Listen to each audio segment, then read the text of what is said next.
It was not a good MLB night for me. It was a good football night for a showdown. It was a little frustrating and maybe something that I have to reconsider, maybe getting in some, maybe not max entering, but getting in like 50 or 60 entries into the lottery and all that stuff.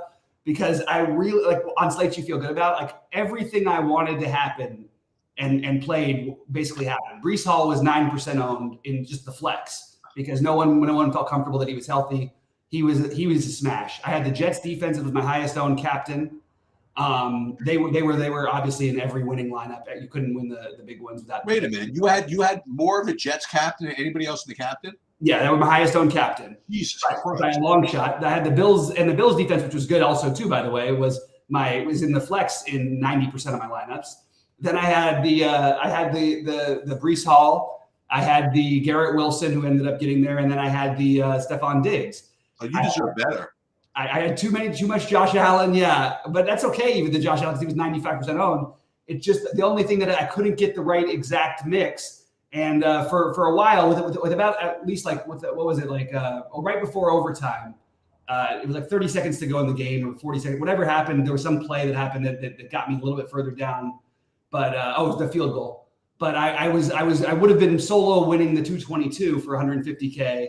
But my last swap got me a slightly different build. So it was just there was a lot of chances, and it felt good. I understand Aaron Rodgers got hurt, and you could say, "Oh, all bets are off because this happened." I'm not sure that the Jets score any more points or anything else is any different with Aaron Rodgers last night. To be honest with you, I'm sorry that he's out and everything, but really felt good about the approach to the football slate. A little disappointed with the results only doubling up because I really, really felt like I tattooed it, and I really felt like there was like every play was going my way. And even the guys like Hardy, like I mentioned, who are 200 and crushed their value, but like couldn't be on a winning lineup because there's just no way that they would score enough points compared to all the other guys. If you had 9 points or better from every position, a guy with 4.5 or 5 points is not going to help you. You don't need those savings. Anyway.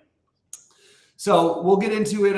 We'll get into the baseball slate. I just wanted to do I would like to say, by the way, that in the lottery, Jets captain was not in the winner. What? Oh, by the end it wasn't. What was was it Diggs? Diggs captain. Yep. Diggs captain with Jets. What was the weird play they had? Nothing really. Just Bass and Zerline together with. They must have changed. They must have. You know what? I think that it did change. It, like there was a big correction apparently because I saw a coach online saying that he was up 231,000. He ended up winning 2,000 instead. Oh, really? Some stat correction that I may not have been aware of. I'll share my screen. Actually, I'll show you. Yeah, this is the lottery over here, and and Scout won. Oh, yeah, no, it was the coach who said that. Scout. He said 231K correction. I don't even know what it was. And then even second place was Diggs. Well, that's what's going to happen. First place was Diggs. They're third. This is the one that had Jets in the cap. That was the one that I think was in first, at least the last time I looked. But this one had like a bunch of dupes though. This had like a million dupes. Had like 45 dupes. Scout won it on his own here with this. This is pretty cool. Yeah, that was because of the change. That's pretty wild. And he must have left. It looks like he would have left like 6,000 or 7,000 on the table. I guess so, huh? That was the thing. And everybody's like, oh, like it's all night long in the Discord. You get, oh, this guy's got. How is he doing with such a chalky lineup and all this? I'm like, well, there's. I don't think it's left that much actually. I can't add this, but it's 43, 73, 16, 28, 37, 41, 45. It's only like 2,000, I think, left. No. Is it? Maybe it's possible. Let me see. No, I think. I don't know. Look at these ownerships. I mean, like you have 3 guys under 20%, 4 guys under 20%. I mean, that's enough. Yeah, I mean, and Breece Hall is under. Yeah, and he was only 12% in the lottery, but he was 9% in the 222. The higher buy-ins didn't like him at all. Anyway, we can get into some MLB because it's a big slate, and I've got a doctor's appointment in a little bit. So just wanted to start off with it, but I still felt like either way they were, and I had Diggs in my lineups. I just didn't have him as the captain in any of them. But again, it was just close enough. You know what I mean? Maybe Diggs' last catch put him over the hump. All right, so let's get into the baseball. Let me just say, like my overall thoughts on the slate. There's a lot to like hitting wise, and it is a really tough pitching slate to get in some of the bats that you're going to want to get in. Now, the only caveat to me is like what value ends up do we end up getting from hitters today? So I've got some ideas here this slate. okay. Well, let's get into it because I've got unfortunately, SaberSim right now is showing up the main. They have both Chicago and KC games in the main slate starting at 1:45. No, they're not. Clearly not right. So I don't know. I think we're just going to skip that. And yeah, I think we're just not playing. They're not even on the slate at all, right? No. Yeah. All right. So let's get into the Texas and Toronto game as the first one. So I think this is a tough matchup, but a spot where I'm probably going to consider taking some shots on a bounce back from Scherzer, just because I don't feel great about the pitching, and he's going to be one of the lower owned guys in the 10K plus range, and I think he has the highest as high an upside as anyone. So Scherzer definitely on my list. More is because of the ownership, and I don't like any of the bats in this game. Look, you can stack Texas every day as they proved last night. But I don't think this is going to happen for me on this slate. So I'm just on Scherzer in this game, nothing else really. Yeah, I like Scherzer as kind of a bounce back spot. I don't have him as one of my top plays, though. As a matter of fact, this whole game, I have as sort of a cross off. So, but I have this slate a little differently. I need some ideas aside from the ones that I like, because I like 3 or 4 pitchers and that's it, and like 3 or 4 stacks and that's it. So I need a little bit of variance. So you tell me Scherzer at 11-3. Yeah, why not? Do you like Texas at all here? No, but I mean, look, like I said, you can stack them every single night. I don't particularly like. Again, the Blue Jays actually have a good bullpen, and Ryu is good enough usually not to get hurt, to get burned too bad. But I think they're fine. It would be one of the lowest totals of any team that you'd stack. And also, you've got Robbie Grossman projected to hit third. This is not exactly the A+. There's no Adolis Garcia. I know they had a good day yesterday, but I'm probably just going to skip the Texas thing today. All right. And then we get into the game that didn't play yesterday, the Yankees. And this is on this. Wait, hold on. I'm sorry. You have a different one. Oh, you do have it. Yankees in Boston. I'm very confused by some of the sites. They've got this as a showdown game. I'm very confused by a few things that I'm seeing today. But anyway, you have Rodon and Crawford here. We obviously know everybody, if we do talk about Rodon, is going to make fun of you for saying his name even. It's like a Voldemort at this point, basically. I am assuming that these are the two pitchers, which, again, I will wait for confirmation. I'm definitely okay with dumpster diving with Cutter Crawford because it does allow me to get to the bats I want. And I'm not even writing off the shot with Rodon. I also think both offenses are totally in play. So this game, I like all 4 prongs, as we say. I only like 2 of them. I just like the hitting here. I'm not interested in playing Carlos Rodon. It's interesting because you mentioned Crawford yesterday with a much easier path pitching slate, and there's much less pitchers than you have today, but you're not interested in him today. I had him as like 8th or 9th or something like that. Yesterday, and like I said, I mean, I don't know. I'm just kind of confident what I want to do today for some stupid reason. Okay. So I'm just gonna keep getting to the hitting. I mean, Rodon's no thanks. So I do like the Yankees. I do like Boston. It's a Coors slate, so you're looking for stuff aside from Coors, and this actually looks pretty damn logical if you want to know the truth. So I imagine this will get I imagine this will get some ownership also, but I do like both sides of the hitting here. Yeah, I'm totally good with the hitting here. I just wanted to point out that you're gonna when you start to try to build some of the big bats you want, you're gonna probably want a little bit of the dumpster diving. So I'm gonna consider Crawford for sure, and I'm gonna consider Rodon. Actually, believe it or not, I feel gross about it, but I'm still doing it.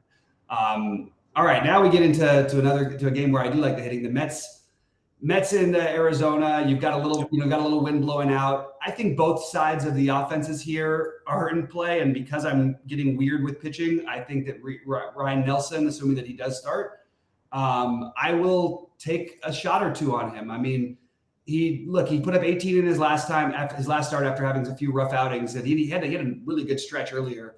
The Mets have been completely boom or bust. The Mets are also really cheap and make sense as a stack, as does Arizona. So I think both of these teams are in play. Obviously, New York, Shea, not a great hitting stadium, but I have this as another game that I could see myself going after, even though it doesn't have my highest priority level. What do you got? Yeah, this is a real high priority for me. Both sides of this game, as far as the hitting goes. So I like both Arizona and the Mets. I'm not getting to either of the pitchers, and again, I don't know if they'll be owned or whatever it is, but this is I only like 1, 2, 3. Only like 6 stacks today, honestly, and this is 2 of them. So Mets and Arizona, both sides. Yeah. And look, I'm actually going to just be completely honest. I'm keeping Budo on my list too. I really want to try to find some potential spend down into pitchers because I don't love the matchups for a lot of the guys at the very top. All right, moving on. We've got Tampa Bay and Minnesota. I have Miami. Start off Miami and Milwaukee. Yeah, so I have Peralta as being too expensive for me today. I have him as below my top 3. So I mean he's in play and he's always in play, but I just don't feel like paying 11.8 today for him. I'm probably not going to get to him in my big buy-in, and I don't know if I'll get to him in my MME that much if I want to get any kind of hitting in. I'm interested to see how Miami deals with this long reliever thing. If I knew that Cabrera was going to come in, and give him like 6 innings of work, sort of, if it's possible, I think he'd kind of be in play here a little bit. But I don't know. I'm probably just going to avoid it. Just probably forcing it. So I'll probably be off of pretty much everything this game. Yeah. I don't really. Like Cabrera's. Like he's talented enough to where in this spot where I just need to know he's pitching. Like he's 8,100 too. Right. Sure. It's not like he's cheap. But maybe we get news that he's actually starting the game later on, and then he would be in play for me. Yes, Freddie Peralta fits. You put a Peralta Max Scherzer build together. You find a couple cheap offenses which are out there. But it's sort of the reverse of most of what I was talking about trying to do today. Peralta is really expensive. He's going to have even a little bit of ownership. I think this game is a cross-off for me personally, except for the fact that I'm not going to write off Peralta just yet. I just want to see how we feel about the rest of the slate before I do so. All right, so now you're going to have a chalky Joe Ryan against a Tampa team I don't mind taking pitchers against. The problem is I don't see this as being like this automatic great spot for Joe Ryan. I don't feel incredibly safe with it. And I don't love that I've been playing him at no ownership all year, and now I'm going to have him as fairly chalk, and that he hasn't really been in great form, and they're beginning to start to have a little less to play for as the division keeps going. I don't know. I'm just sort of like I'm just trying to find a reason to be contrarian, I guess maybe is the best way to put it. But I like Joe Ryan in a vacuum. I even think Littell is in play. Not the most exciting play, but it is Minnesota. It is 60 degrees there, and there's 10-mile-an-hour winds blowing in from left. Really terrible hitting conditions. So I guess you'd have to put both these pitchers in play.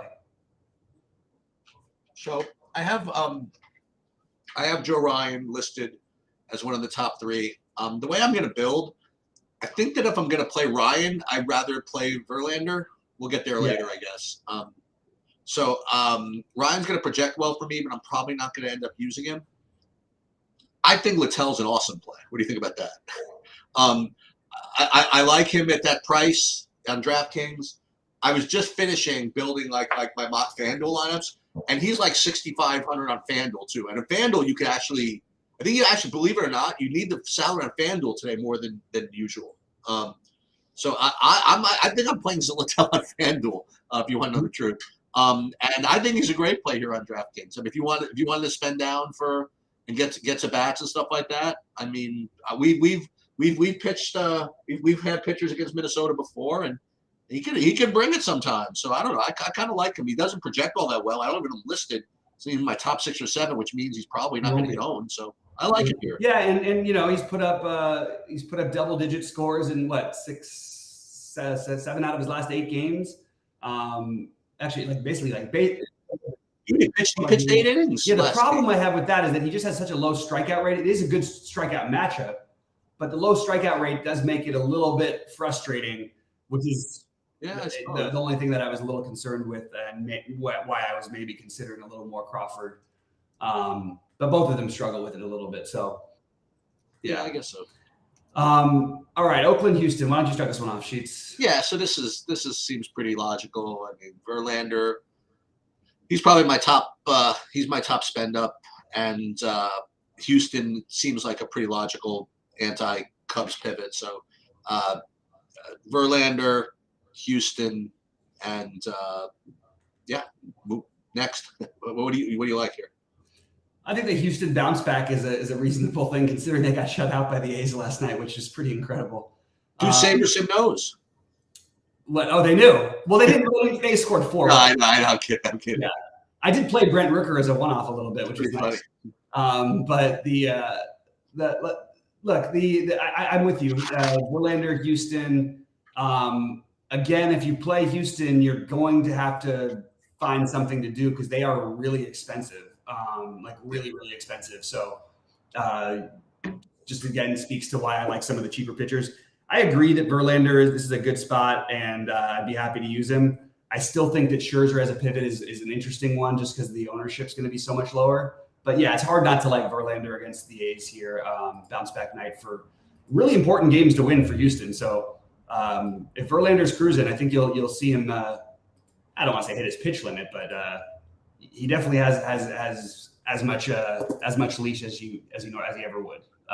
You prefer? Are you with me in preferring him to Ryan, or do you like Ryan more?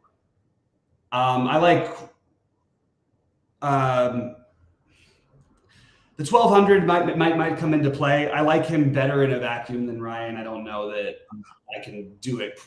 It's just going to depend on what my lineups look like salary wise. Okay. As of right now, those are the two pitchers that I think make the most sense in any way that we talked about so far, at least. All right, then we get to the Coors game, which again, as I mentioned to some other people yesterday, I loved the under yesterday, and we got there, so that was good. Barely after that, it came back at the. We have the leader of the free world in this game. What's that? We're not going to play your Assad? No. Oh, come on, really? No, I'm not playing Assad. Oh, come on, you got to get with me. We can't play Assad at 6,500. God damn! I just can't figure out why I'd rather play him than the 5K guys I was talking about. Like, because this guy's the nuts. Since he's been a starter, other than his last game. Yeah, since we got a 27. It's hard the guys coming off the 0 strikeout 5-inning games, But it is Colorado. And 2 games before that, I mean, I don't know. I mean, it's going to be 0% owned, right? Yeah, but so are all the other guys who are cheaper than him. All right. I mean, I'd rather play Cal Quantrill than play him, to be honest with you. As you would say, play them together. There it is. I would rather play Cutter Crawford. I would rather, I think, play Ryan Nelson, and I think I'd rather. Okay. All right. So that's the only issue. But like, I don't hate the idea. Let's say he was like 4,500, and all those other guys are like 65 or 75. Then we'd be having a different conversation. Then I would be talking about locking in Assad basically to take a shot. You know what I mean? But I just don't know if I can get there today. The Cubs are in such a good spot. Yesterday, I didn't think the spot was as good because I think that especially against a lefty who, as we say, sometimes has tricks, it pitches better at home. Chris Flexen is, one time was like a real life pitcher and has sort of just devolved into this absolute, I mean, he's pitching in Colorado, so that's part of it, but he just is, I don't know, he's really, really, really fallen off from where his trajectory went the exact wrong way. I like the Cubs probably a little more today than I did yesterday, but I'm just going to keep the same thing. The only way I'm going to play a Cubs stack is if I get 2 of those double spend downs. And for what it's worth, because the slate's a little bit bigger, I don't expect them to be quite as highly owned. I would also advise that don't get overly excited about Mike Tauchman. And if they bring in a lefty, Mike Tauchman is likely going to be out, even if it's in the second inning. What about the guy with the 3 names? Pete Crow Armstrong. Yeah. I'll wait to see if he gets in the lineup before I say. Okay. I don't know for sure that he's in there, but I mean, if he's in there, he's cheap, and you're probably playing him with Cub stacks for sure. So I would say that I mean, look, Chicago, it's never going to be both sides of Coors I like just fine.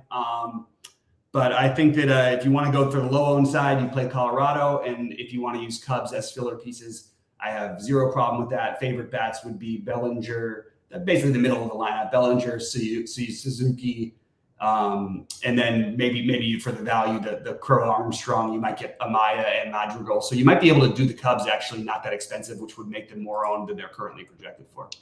Yeah, if Cubs projected as the #1 stack on the board, and it's I've learned from you that there are some guys that you can just the Cubs the core stacks are going to look better against certain pitchers, and Freeland's always kind of tricky. Even Gomber can sometimes be tricky, but Flexen and the other guy who doesn't even pitch anymore, not Arias, what's his name? Arena. I don't know if he's still around, whatever it is, but some guys you just are just going to get lit up. And so I like the Cubs a little bit more today as well. And this normal caution, if you're going to play the Cubs, make sure that you pair them either with non-chalky pitchers or better off like a good low-owned complementary stack or something like that. Mm-hmm. Or play, don't play 1, 2, 3, 4, 5, or just kind of screw around a little bit. Yep, sounds good to me. All right, let's get into the Angels in Seattle here. So this is the other chalk pitcher, I think. So Brian Wu at 7,900. He, for me, is the very, very obvious SP2. And if it's obvious to me, it's probably obvious to everybody. So I like him. What else can I say? I'm not getting to Seattle tonight. They hurt my feelings yesterday, so to speak. So, but although Cal Raleigh / Johnny Bench comes in with a home run like it's his job, it's his job, whatever. But I'm not getting to Seattle today. Although I'm trying to think of why I'm not. Oh, so Sandoval. So he was the guy who, boy, I think maybe I should play Seattle because when I was playing, I had Sandoval in his last start against Baltimore, and it made me very nervous when all those Baltimore guys, all those righties just came piling up there. So you get all these Seattle righties piling up there. Maybe I should take a shot at Seattle. All right, let's do it. So I like Wu. I will take a shot at Seattle, and I'm not playing Sandoval against all those Seattle righties. Yeah, so I'm taking a look here because I actually think it's another one of these things where I can definitely, first of all, the Brian Wu thing, I think this is probably really bad chalk. You think this is fishy, huh? Super fishy. I mean, you have another guy who he has upside. Sure, the truth is the Angels just seem like the worst team ever. So we all just want to jam in everybody against them. But even SaberSim has them projected within one. They have Patrick Sandoval projected as 0.6 lower than Wu. And yet Sandoval is going to be 1/3 or 1/4 as owned. I think Sandoval's in play. I will probably be avoiding the Wu thing, even though he makes like sense. And I also think that the Seattle bats make some sense here. So I would go back to I'm not going to be afraid of going back to a Seattle stack, and I'm not going to be afraid to play a little bit of Patrick Sandoval. All right. So we've got Cleveland and San Francisco. We'll see if Manaea actually starts the game. Okay. Yeah, exactly. If he starts the game, I'm in. If he doesn't, I'm out. pretty basic stuff there. But I am totally fine with taking a shot on Cal Quantrill. Obviously had a good outing last time against the Angels, which is nothing to write home about. But I mentioned the double spending down at pitcher. He's not an exciting guy to roster. There's not a ton of strikeouts in this thing, but he is the cheapest of the guys I'm considering. So I will put Quantrill on my list. And I will also say that I think the Giants are a very sneaky stack you could go after tonight. So I don't mind Quantrill. I don't mind the Giants stack and Manaea. We just have to wait to see what they do in terms of openers and all that stuff. Yeah, I guess I don't need to have 100% Assad, so I'm going to need some pivots off of him. So I guess Quantrill and then leave 1,000 on the table in my Assad lineups. I guess that makes some sense. But yeah, he's cheap. If Manaea starts, he's cheap. But again, I don't trust that. You'd have to get real confirmation that's going to happen. But as we go through this, we were saying that you were trying to pay down to get to some of these hitters. trying to think of which of the hitters that we're trying to pay down to get to. Houston, Dodgers. I guess we'll talk about that. Yeah, Houston in the Dodger game. We'll get to that in a second. I guess so. Yeah. But yeah, I think Quantrill's perfectly reasonable at 5,500. I mean, even I don't care what he projects for. He can get 12. You know, in an average game here. You know what I mean? Yeah. Like, and hey, let's say you get bad weather, not bad weather, but you know, San Francisco-ish type weather. I mean, that certainly doesn't hurt. So yeah, I agree with you. I think Quantrill's a pretty good dumpster dive. Yeah, and again, it's just because we don't have the things. Quantrill's another low strikeout guy, so maybe I should, you know what I mean. But Quantrill, Crawford, Nelson, Budo, all those guys are just going to be on my list today because I'm going to try to. If I were to play a team like the Cubs in a double stack with like the Dodgers or something like that, I would definitely need the savings. All right, moving along. You've got San Diego and the Dodgers. Actually, so this is the last game, right? Am I missing something? Yeah, because Kansas City White Sox is not in, right? Yeah, that's right. So I guess I'll start.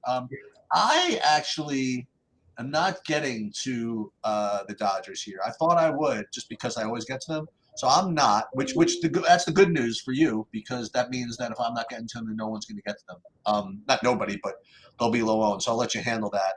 And on the San Diego side, I don't know. I think both these pitchers are pretty reasonable to not as plays, but to keep me off of the hitting. So I'm actually not going to be as on this game as I could have been. So why don't you talk to me about why I'm wrong and why you're going to be playing this hitting, and then you can wrap up. Yeah, so I like that. I first of all, I'm never afraid to go after Walker. What does bother me, and you got a glimpse of it last night, like the Dodgers score 7 runs right away, and then the Padres bullpen shut things down, which they have a good bullpen. It hasn't pitched up to its potential this year, but they actually are decent. I think the Dodgers are against Waka. It's just, again, you throw a guy who I just consider to be an average righty against the Dodgers in LA while it's still warm and the wind's blowing out. I'm going to keep playing the Dodgers as long as they keep playing their best hitters, and they are doing that right now. So Mookie, who's just, you know, he and Acuna have just been incredible down the stretch, and they're both, you know, Acuna's probably going to win the MVP, but it's been a hell of a race. So I like the idea of playing Mookie, maybe using the Dodgers more as a complementary stack, but they certainly are like in play as a main stack for me too. I also think it's interesting that Lance Lynn is sort of fallen by the wayside for everybody, and I'm okay to jump back on it. I know he's been terrible. He had a tough matchup against Atlanta, forgivable. Really bad at Miami after that, not so forgivable, and bad at Boston before that, somewhat forgivable. I think that he's still got enough talent where I could take a shot on him just because I don't feel great about players in that price range today. I don't love the Woo chalk. I don't, you know, Sandoval I like a little bit, who's a little cheaper. But I think, Lynn, this is a fair price, and you have a 4-run total for the Padres. It's not a good matchup, but because of the lack of pitching that I like on the slate, he's on my list. So I guess that's the best way I can put it. Who are your favorite Dodgers, by the way? It's always Mookie, and then probably be Muncy. Freeman I would like, but you can get other value at first base, and it's just hard. He walks so much. Both he and Muncy walk enough to where I'm usually okay leaving one of them off stacks. And then it depends on who plays down at the bottom of the lineup. I really don't know whether it'll be Chris Taylor, Kike Hernandez, Jason Hayward. I'm sorry, David Peralta tonight. Peralta, you know, had the banged up the other day. Didn't play last night, so I don't know until we have their lineup. We didn't have their lineup till like 8:30 Eastern last night. Oh, really? So of course, Mookie in the single entry was like 0.6% owned, which is kind of crazy. And I think was he the highest scoring player on the slate or the second? He was right up there. Anyway, so I like the Dodgers, but again, it's not like they're a massive priority for me. It's just that they're one of the teams that I want to use. My favorites being Houston, the Arizona, New York, both New York games, the New York, Boston, Arizona, and New York, Houston. Then you get into the Cubs in Chicago, and then a Seattle stack or two and a Dodger stack or two is sort of what I'm looking at today. My pitching, I've got literally 14 guys I'm considering. As of right now, Joe Ryan and Verlander seem like the two I feel the best about. I love the idea of getting creative and using a little Scherzer. I like the idea of spending down and doing a Quantrill, Nelson, or Crawford or Budo. I just think getting 2 of those guys, and then you could literally, not worry about the Cubs ownership, put a 4-4 Cubs and Dodgers or Cubs and Astros. And I think you're in a good spot. So that's sort of what I'm doing today, at least as of right now. Hitting Cubs, Zona, Houston, Yankees, Red Sox, Mets, and Seattle. Pitching Verlander, Ryan, and then Wu and Assad would be my tournament play. And then you reminded me how important it is to pay down a little bit. So I'm gonna probably get to some Quantrill as well. So that's nice. That's where I'm at right now. Nice. We'll be live at. Are you around tonight? Oh yeah, wait. But forget one other guy I got to mention. I want to look into him a little more, but the Littell also. Oh yeah. I am going to be around tonight. Yes. All right, great. Well, we'll see you guys at 6 Eastern for live. Some of my content will be a little bit later to get up today. I'm going to try and get it up as quickly as I can, but I've got a doctor's appointment, so I probably will be early afternoon by the time I get it up. Early afternoon West Coast time. All right, Cheats. Good luck today. Good luck, everybody, and we'll see you at 6 Eastern.